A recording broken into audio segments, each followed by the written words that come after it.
Costing में एक chapter अपन ने ले रखा था, प्रोसेस कॉस्टिंग। तो वो ऑलमोस्ट हो गया था, थोड़ा बहुत बचा हुआ था, तो आज उसको ख़त्म कर लेते हैं।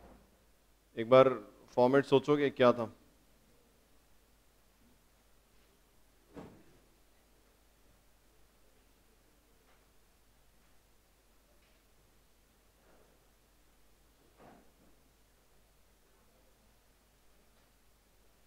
क्या था प्रोसेस कॉस्टिंग में? अभी तक अपन ने बात की थी, सबसे पहले अपन ने बात की थी format of process account, format of process account, normal loss account, abnormal loss account, abnormal gain account in the absence of inventory. जब इन्वेंट्री कुछ नहीं हो, नॉर्मल फॉर्मेट अपन लोग कैसे लेते हैं। तो क्या होता है नॉर्मली जब अपन प्रोसेस अकाउंट बनाते हैं, सोचो प्रोसेस अकाउंट का डेबिट साइड क्या इनपुट साइड है और क्रेडिट साइड क्या है, आउटपुट साइड है। डेबिट साइड इनपुट साइड है। क्या क्या आता है डेबिट साइड में? Raw material. अपन बात कर रहे हैं in the absence of any inventory, जब किसी भी तरह का कोई इन्वेंट्री नहीं हो। तो जब किसी भी तरह का कोई इन्वेंट्री नहीं रहेगा तो क्या रहेगा? रॉ मटेरियल, उसके अलावा लेबर,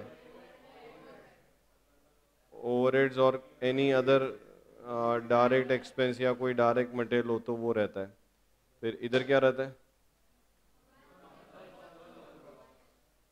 नॉर्मल लॉस, जो भी एक्सपेक्टेड है उसकी रियलाइजेबल वैल्यू।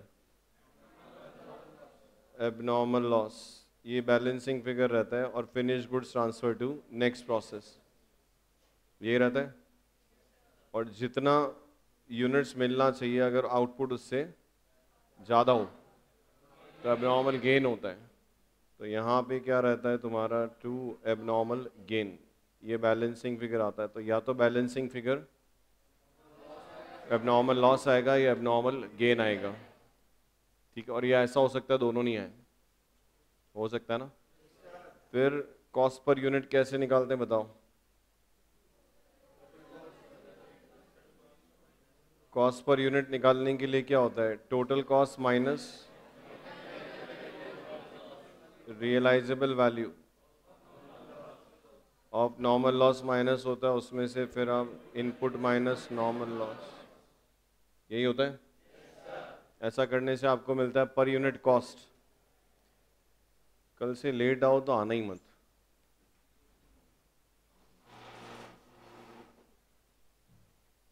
ये कॉस्ट पर यूनिट रहता है और इसी कॉस्ट पर यूनिट पे आपका एबनॉर्मल लॉस और फिनिश गुड्स और एबनॉर्मल गेन क्या होता है? वैल्यूड होता है।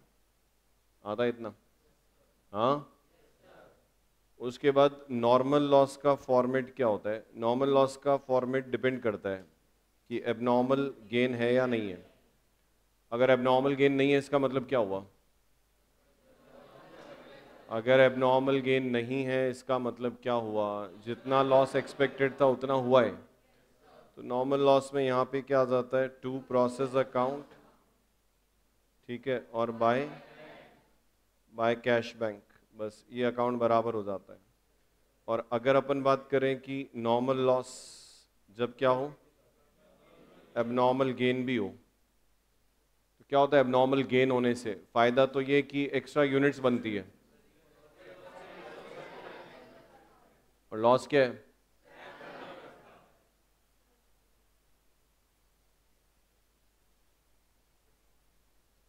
एबनॉर्मल गेन होने से फायदा क्या है?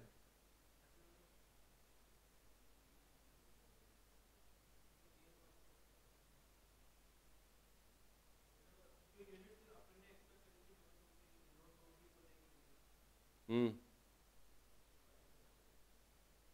एबनॉर्मल गेन होने से बेनिफिट क्या होता है कि फिनिश गुड ज़्यादा बनता है। और लॉस क्या है? स्क्रैप कम होता है। क्या लिखते हैं यहाँ? To process account. अब इसमें से क्या होता है? एबनॉर्मल गेन की वजह से जितनी यूनिट्स कम स्क्रैप हुई उसका रियलाइजेशन अमाउंट क्या होता है? एबनॉर्मल गेन में चल जाता है। और बाकी कैश बैंक जो भी तुम्हारा है यहाँ पे ये रहता है। उसके बाद एबनॉर्मल लॉस अकाउंट कैसे बनाते हो? एबनॉर्मल लॉस, एबनॉर्मल लॉस से लॉस क्या होता है, यूनिट्स कम बनती है और फ़ायदा ये कि स्क्रैप ज़्यादा होता है। तो यहाँ पे क्या होता है, टू प्रोसेस अकाउंट, ये एबनॉर्मल लॉस की होती है कॉस्ट, और बाय कैश ये एबनॉर्मल लॉस का स्क्रैप। अगर एबनॉर्मल लॉस का स्क्रैप दिया है तो वो लिखना है, और एबनॉर्मल लॉस का स्क्रैप नहीं हो तो फिर जो नॉर्मल लॉस का स्क्रैप है वही एबनॉर्मल लॉस का मानते हैं, बाकी जो बचा हुआ है वो यहाँ से क्या होगा, पीएनएल में चला जाएगा। और इसी तरह से आपका abnormal gain account, abnormal gain में क्या होता है, बाय प्रोसेस, ये एक्स्ट्रा यूनिट जो बनी उसकी कॉस्ट है, फायदा फायदा। और इधर क्या होता है, टू नॉर्मल लॉस, ये एक्स्ट्रा यूनिट बनने से जो एबनॉर्मल लॉस कम हुआ उसकी रियलाइजेबल वैल्यू। और फाइनली यहाँ से जो नेट प्रॉफिट होता है वो पीएनएल में ट्रांसफर हो जाता है। समझे? तो आप प्रोसेस अकाउंट किसी भी कंडीशन में बनाओ, नॉर्मल लॉस, एबनॉर्मल लॉस और एबनॉर्मल गेन का फॉर्मेट यही होता है। प्रोसेस अकाउंट का फॉर्मेट भी यही रहता है, हालांकि ये एक normal process account in the absence of inventory, जब इन्वेंट्री नहीं हो तब ऐसा प्रोसेस अकाउंट बनता है। उसके बाद में अगर अपन बात करें तो सेकंड अपन ने बात की थी, याद है सेकंड पॉइंट अपन ने क्या डिस्कस किया था, बताओ? मैं कल ग्रुप पे लिख के भेजा कि पढ़ के आना, रीड करके आना कि क्या पढ़ा था, बात ही नहीं मानते हो बिल्कुल भी। लिखा था ना ग्रुप पे? बेटा कभी तो कुछ तुम भी पास होने के लिए कर लिया करो।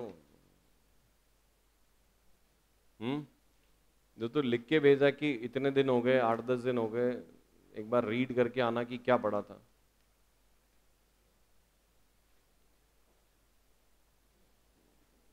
नेक्स्ट अपन ने पढ़ा था format of process account when finished goods stock of each process are given in question.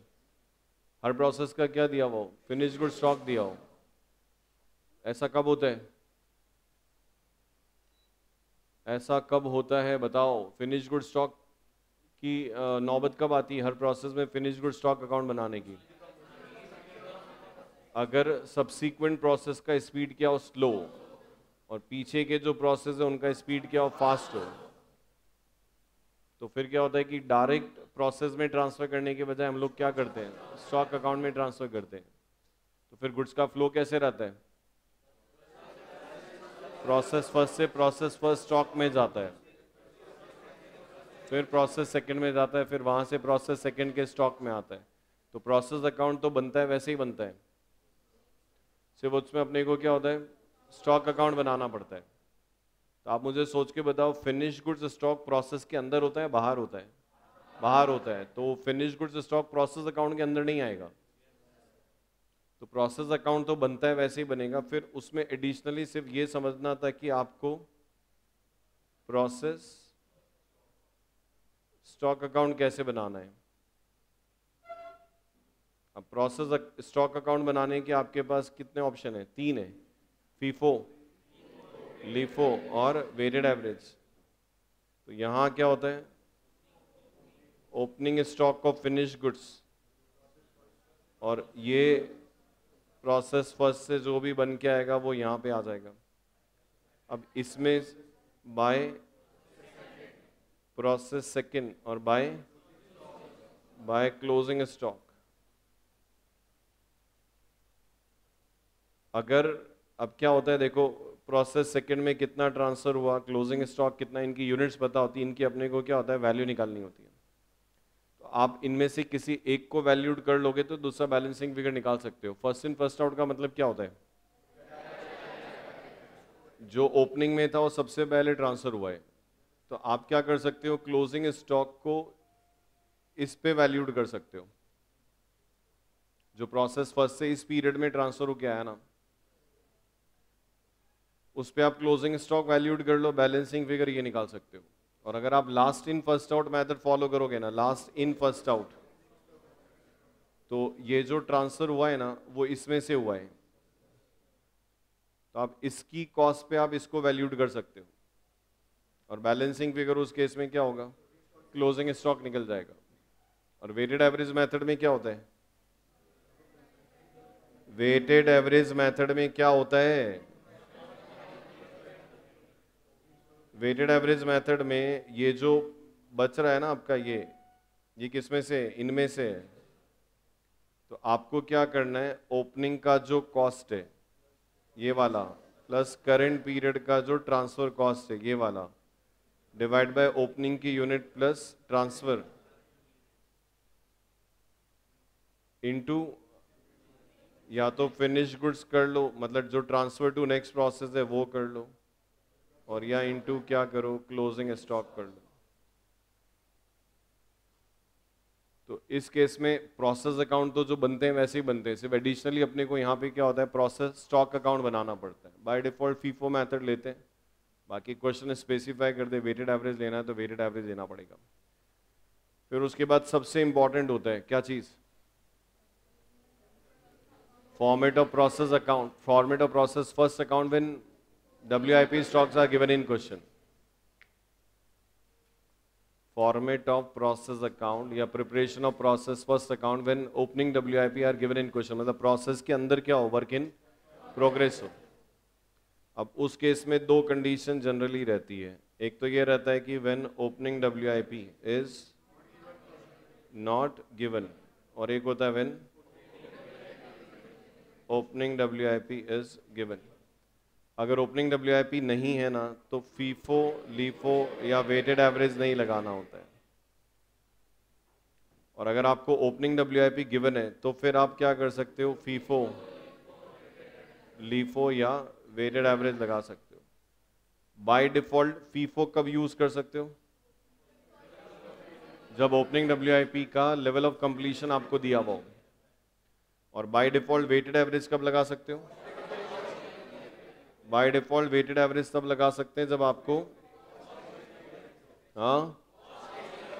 Opening WIP के कॉस्ट एलिमेंट्स गिवन हो, तो आप वेटेड एवरेज लगा सकते हो। यही था। क्या करते हैं सबसे पहले बताएं,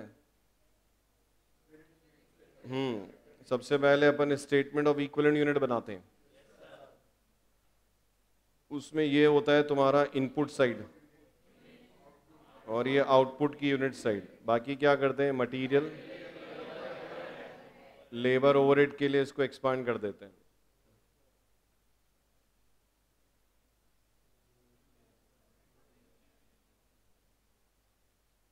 परसेंटेज और इक्विवेलेंट यूनिट, ये यूनिट्स इनपुट की हो गई, ये यूनिट्स आउटपुट की हो गई। अब क्या होता है, जैसे ओपनिंग WIP रहता है तो आप उसका मटेरियल, लेबर, ओवरहेड का जो लेवल ऑफ कंप्लीशन है वो ले लो। फिर उसके बाद करेंट पीरियड इनपुट, फिर क्या होता है, नॉर्मल लॉस। सुनो मेरी बात, नॉर्मल लॉस 4-5 तरीके से दिया होता है। एक होता है normal loss is 10% of current period input, तो सिर्फ इसका निकलेगा। एक होता है normal loss is 10% of total input, तो ओपनिंग WIP और करेंट पीरियड इनपुट मिला के निकलता है। एक होता है normal loss of finish goods transfer to next process, तो फिर फिनिश गुड्स जो ट्रांसफर हो उसका निकलता है। और सबसे इंपॉर्टेंट होता है normal loss is 10% of production. तो हाँ, प्रोडक्शन निकालने के लिए आपको क्या करना पड़ता है, ओपनिंग,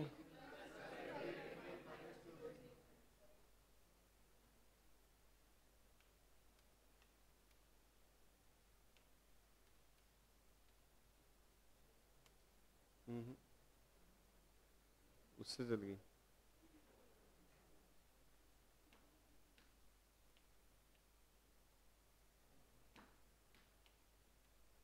उसका स्विच कौन सा,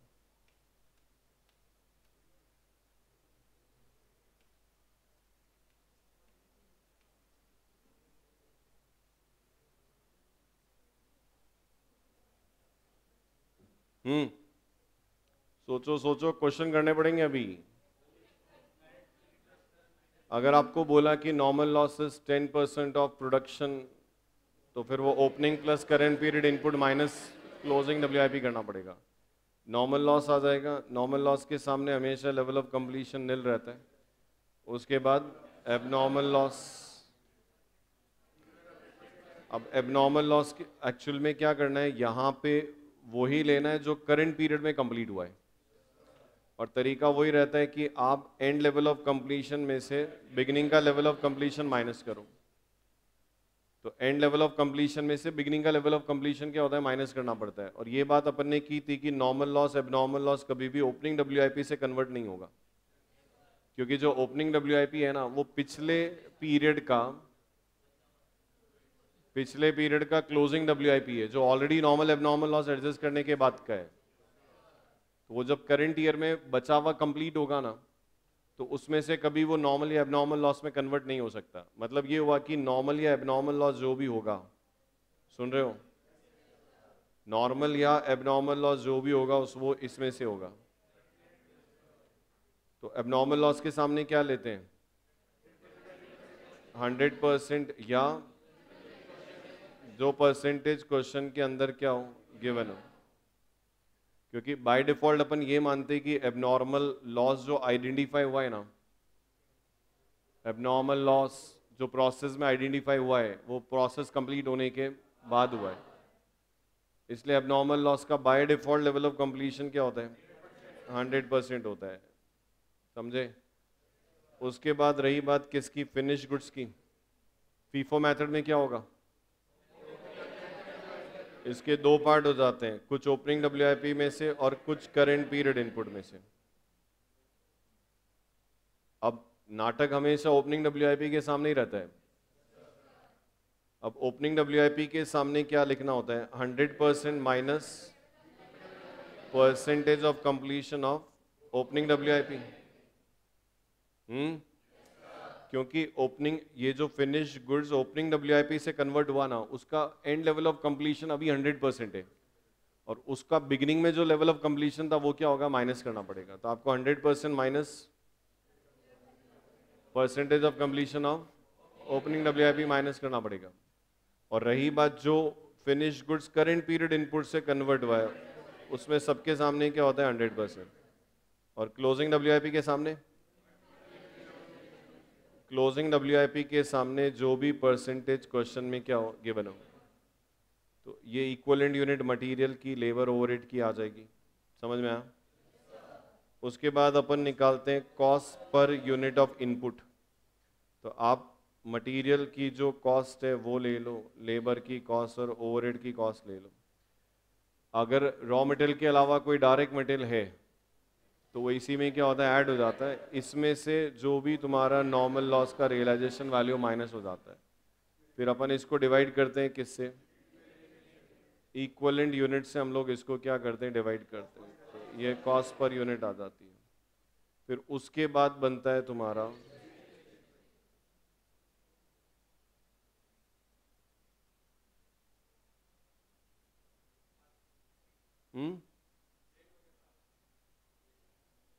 कहाँ से आता है, हॉस्टल से।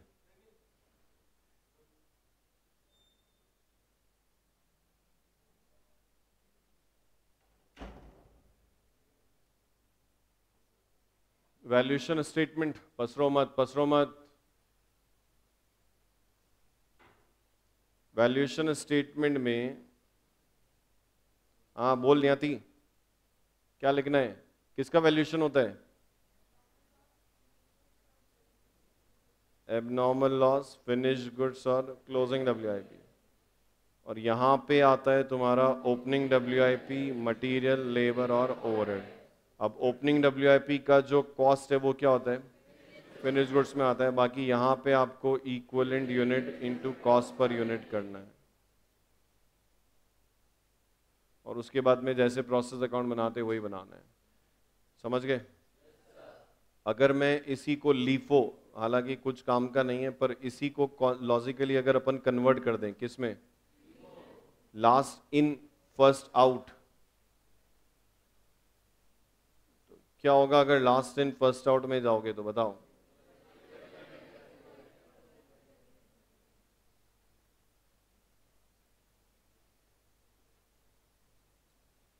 फिनिश गुड्स जो होगा ना सारा का सारा, वो करंट पीरियड इनपुट से होगा।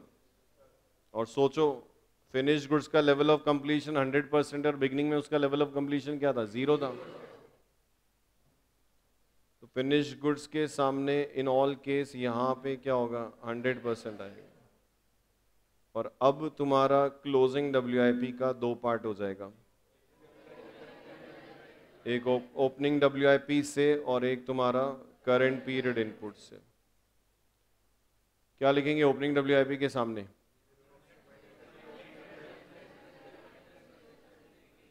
क्लोजिंग WIP का level of completion minus opening WIP का लेवल ऑफ कंप्लीशन, ये माइनस करना पड़ेगा। और बाकी जो करंट पीरियड इनपुट है उसके सामने परसेंटेज गिवन इन क्वेश्चन लिखना पड़ेगा। सुना क्या बोला? कॉस्ट पर यूनिट वैसे ही बनेगा, वैल्यूएशन स्टेटमेंट में सिर्फ होगा ये कि ओपनिंग WIP का जो कॉस्ट है ना वो फिनिश गुड्स के बजाय किस पे आ जाएगा, WIP पे आ जाएगा। और वेटेड एवरेज मेथड में क्या होता है, हमको पता ही नहीं होता है कि कौन सी यूनिट कहां गई।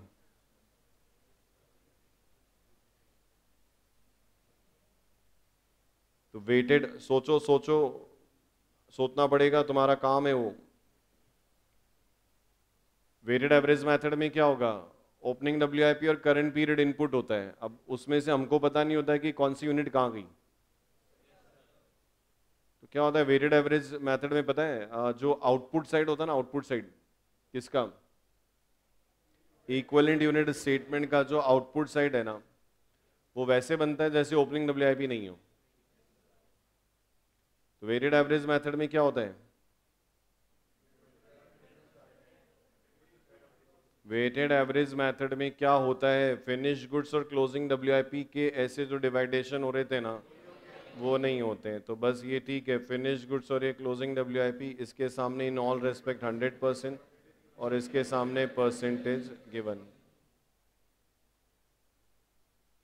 और जब कॉस्ट पर यूनिट निकालोगे तो क्या होगा, कॉस्ट पर यूनिट निकालोगे तो मटेरियल, लेबर और ओवरहेड, इसमें क्या लेना पड़ेगा तुमको, ओपनिंग WIP की cost, current period input, opening WIP की कॉस्ट में करंट पीरियड कॉस्ट ऐड होगी, फिर ये तुम्हारा क्या आएगा, टोटल कॉस्ट आएगा। और उस टोटल कॉस्ट को इक्विवेलेंट यूनिट से डिवाइड करोगे तो ये weighted average cost per unit आएगा। कुछ याद आता है? और वैल्यूएशन स्टेटमेंट में ये नहीं होता है, ओपनिंग WIP नहीं आता है, उसकी कॉस्ट अपन ऑलरेडी ऊपर कंसीडर कर चुके हैं। समझे? ये था तुम्हारा प्रोसेस फर्स्ट अकाउंट,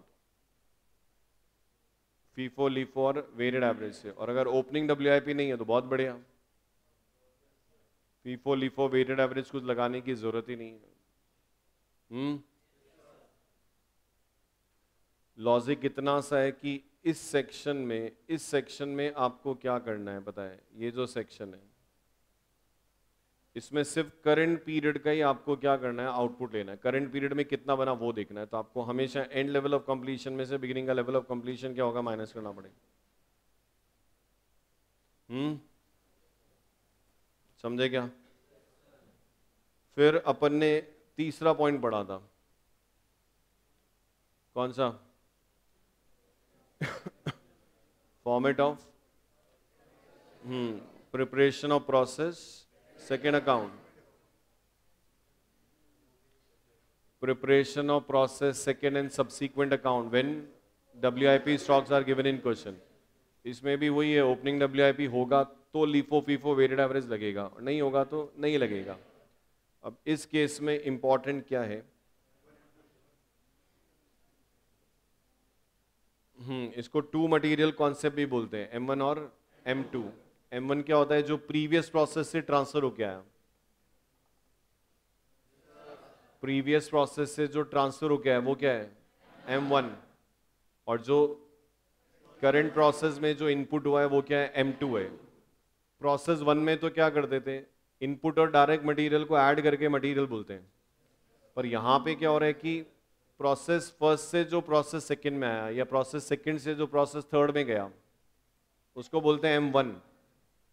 और जो रेस्पेक्टिव प्रोसेस में और मटेरियल लग रहा है वो क्या है, M2 है। अलग अलग रखना जरूरी है, क्यों, क्योंकि सेकंड प्रोसेस में या थर्ड प्रोसेस में वर्क इन प्रोग्रेस जो है, सुन रहे हो, सेकेंड या थर्ड प्रोसेस में जो वर्क इन प्रोग्रेस है वो हो सकता है कि उस प्रोसेस के मटेरियल के पॉइंट ऑफ व्यू से क्या है, इनकम्प्लीट हो। सेकेंड प्रोसेस में कोई ऐसा वर्क इन प्रोग्रेस हो सकता है जो सेकेंड प्रोसेस के मटेरियल पॉइंट ऑफ व्यू से क्या हो, इनकम्प्लीट हो, लेकिन कभी भी वो first process point of view से इनकम्प्लीट नहीं हो सकता। तो आप जब टू मटेरियल कॉन्सेप्ट में होते हो ना, तो इक्विवेलेंट यूनिट स्टेटमेंट में क्या रहता है, ये इनपुट साइड हो गया, ये आपका क्या हो गया, आउटपुट साइड हो गया, बाकी वही M1 M2 और एक क्या हो गया, लेबर ओवरहेड हो गया।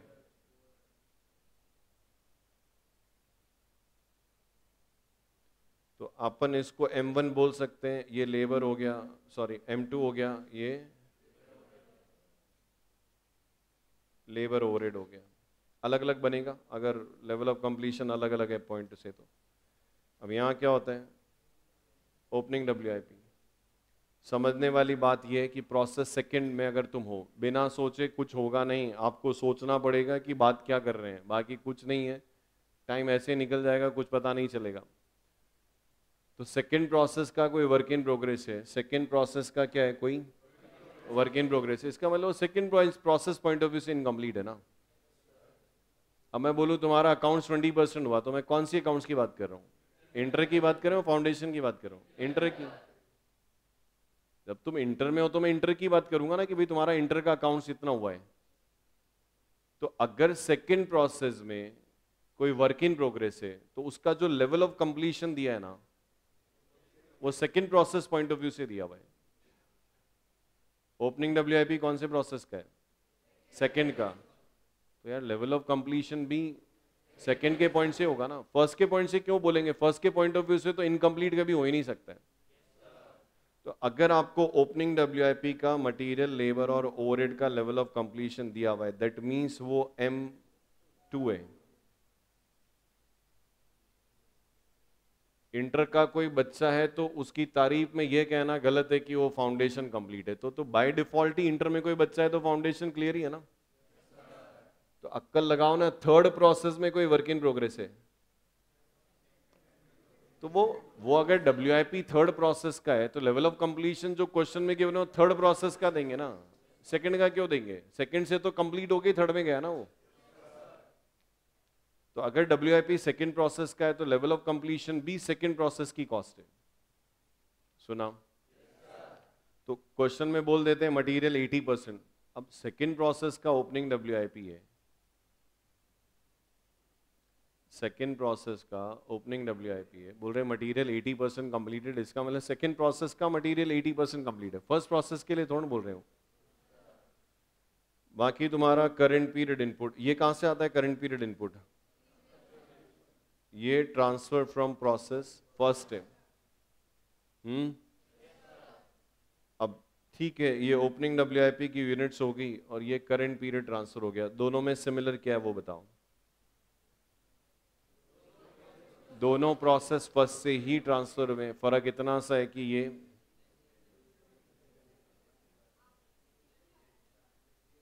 पिछला साल होना जरूरी नहीं, पिछला पीरियड बहुत है, वो मंथ हो सकता है, क्वार्टर हो सकता है। अब मैं मार्च का बना रहा हूं, इसका मतलब फेब पिछला पीरियड था। ओपनिंग WIP ये अपन प्रोसेस सेकंड का बना रहे हैं अगर मान लो, तो ओपनिंग WIP और करंट पीरियड ट्रांसफर दोनों में सिमिलर क्या है, ये सब फर्स्ट प्रोसेस से ही आए हैं, बस फर्क ये कि ये पिछले पीरियड में कंप्लीट होके आया था, ये इस पीरियड में कंप्लीट होके आया, बस फर्क इतना सही है।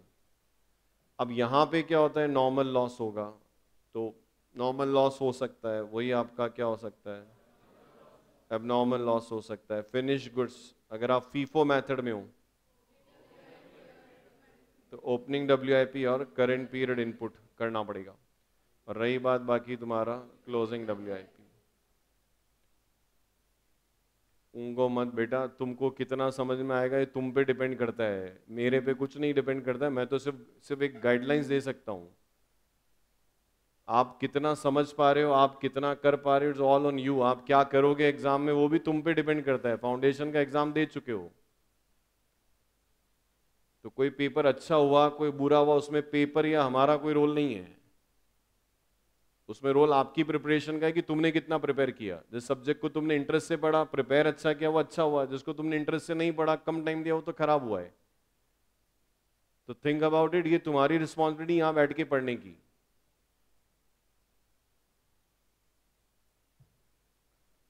तो इसमें जो सबसे इंपॉर्टेंट कॉलम रहता है ना, वो रहता है M1 का कॉलम। M1 मतलब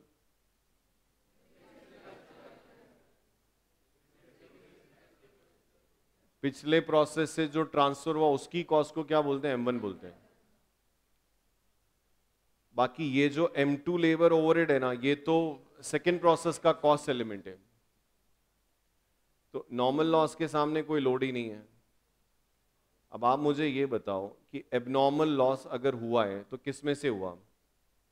करंट पीरियड ट्रांसफर में से या ओपनिंग WIP में से? ओपनिंग WIP तो नॉर्मल एबनॉर्मल लॉस में कन्वर्ट हो ही नहीं सकता है कभी। अगर आपका एबनॉर्मल लॉस हुआ है तो वो किस में से हुआ? करंट पीरियड ट्रांसफर में से हुआ है। और ये इसी पीरियड में कहां से आया? प्रोसेस, हाँ, प्रीवियस प्रोसेस से आया है। तो ये इसी पीरियड में तो कंप्लीट हुआ ना। तुम क्या कह रहे हो, यहां नील लिख दूं?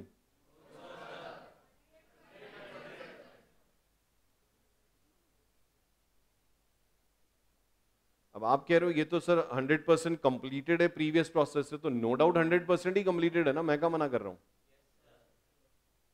बेटा ये जो करंट पीरियड में ट्रांसफर हुआ है, प्रोसेस फर्स्ट से प्रोसेस सेकंड में आया, तो ये process one point of view से तो 100% कंप्लीट है ना, मैं क्या मना कर रहा हूं? पर वो 100% कंप्लीट क्या हुआ? इस पीरियड में हुआ है वो। तो आपको यहां पे इसके सामने 100% लेना पड़ेगा। अब रही बात ओपनिंग WIP, इसके सामने नील ही आएगा क्योंकि ये इस पीरियड में कंप्लीट नहीं हुआ है, ये पिछले पीरियड में कंप्लीट हो गया है। इस पीरियड में इस पे कोई पिछले प्रोसेस का खर्चा नहीं हुआ, तो यहां नील ही आएगा। और बाकी इन सब के सामने क्या होगा? 100% आएगा।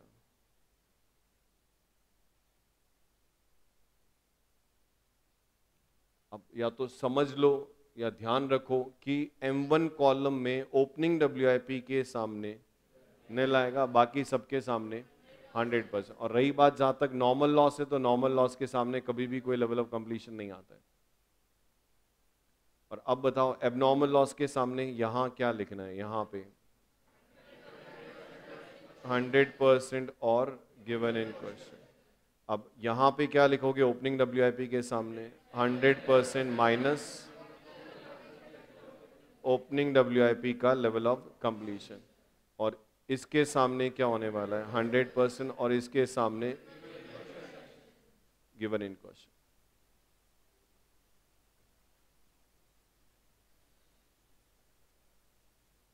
समझे?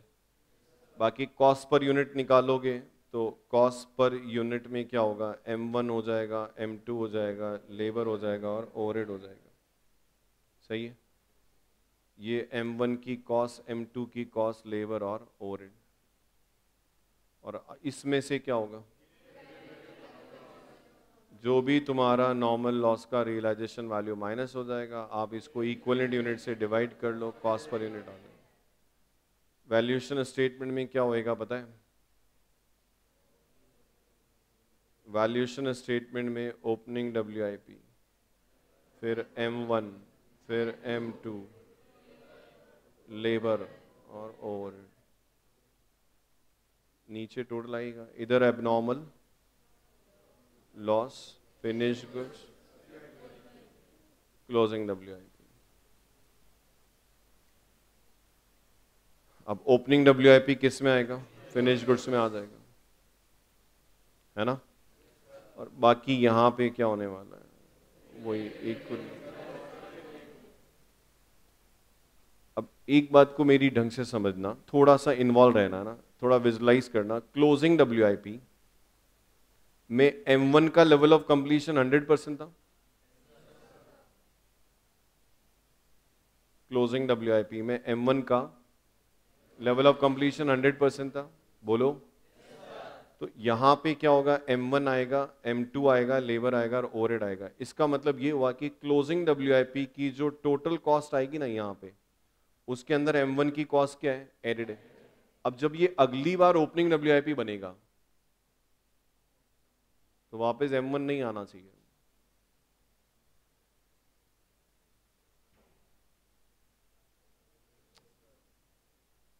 क्लोजिंग WIP का वैल्यूएशन कर रहे हो, यहां पे M1 क्या आ रहा है, 100% आ रहा है। तो क्या इस कॉस्ट में M1 पूरा एडेड है? अब जब ये जो क्लोजिंग WIP अगले पीरियड में, अगले प्रोसेस में नहीं, अगले पीरियड में जब ये ओपनिंग WIP बनेगा तो क्या इसके अंदर M1 एडेड है?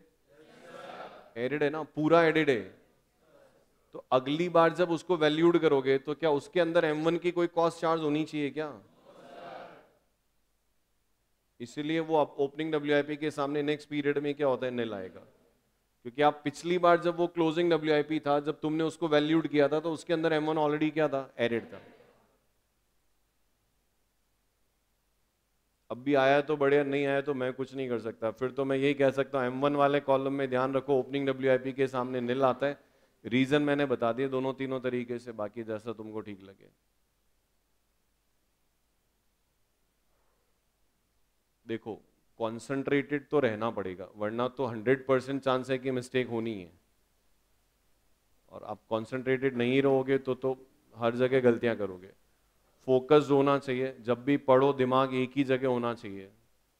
फोन को स्विच ऑफ कर लो, आपका जो नॉन डिस्टर्बिंग मोड होता है उस पर डाल दो, पढ़ते समय एटलीस्ट कम से कम, ताकि ऐसा नहीं मैसेज आया वहां चले गए, पर फिर वापस घूम के आए तो पता ही नहीं चला कहाँ लिख रहे हैं। तुम्हारी मर्जी, बाकी काम करने का एक तरीका होता है। तो तरीका ये है कि जब आप पढ़ने बैठते हो तो बाकी सब तरफ से डिस्ट्रक्शन बंद करके बैठा करो कि कोई बीच में आपको इंटरप्ट ना करे। ये आएगा समझ में? कुछ पूछना है तो बोलो। ये था first in first out. LIFO हालांकि कुछ काम का नहीं है, पर अगर वेटेड एवरेज में जाते तो क्या होता बताओ।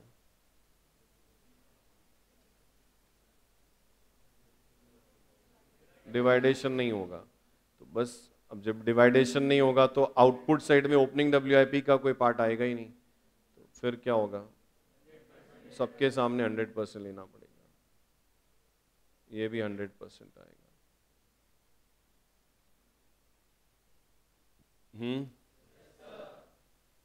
बाकी रही बात लेवल ऑफ कंप्लीशन, सोच के देखो, नॉर्मल लॉस के सामने तो नील ही आएगा। अब नॉर्मल लॉस के सामने वही क्या, 100% और परसेंटेज गिवन इन क्वेश्चन, और फिनिश गुड्स के सामने 100%, और बाकी क्लोजिंग WIP के सामने जो गिवन है, इसके सामने अब क्या होगा, सब में 100% आएगा। ओपनिंग WIP होता तो निल लेते, बाकी सबके सामने। बाकी यहाँ पे क्या हो जाएगा, वेटेड एवरेज मेथड है ना, यहाँ ओपनिंग WIP की कॉस्ट, फिर करंट पीरियड की कॉस्ट, फिर टोटल कॉस्ट, है ना, फिर इक्विवेलेंट यूनिट से डिवाइड होगा तो कॉस्ट पर यूनिट आएगा। और जो टोटल कॉस्ट है M1 की, उसमें से तुम्हारा नॉर्मल लॉस का रियलाइजेशन वैल्यू क्या होगा, माइनस हो जाएगा। यहाँ क्या फर्क पड़ेगा, ओपनिंग नहीं आएगा, बाकी नॉर्मल जैसा बनता है। शायद इतना बड़ा था।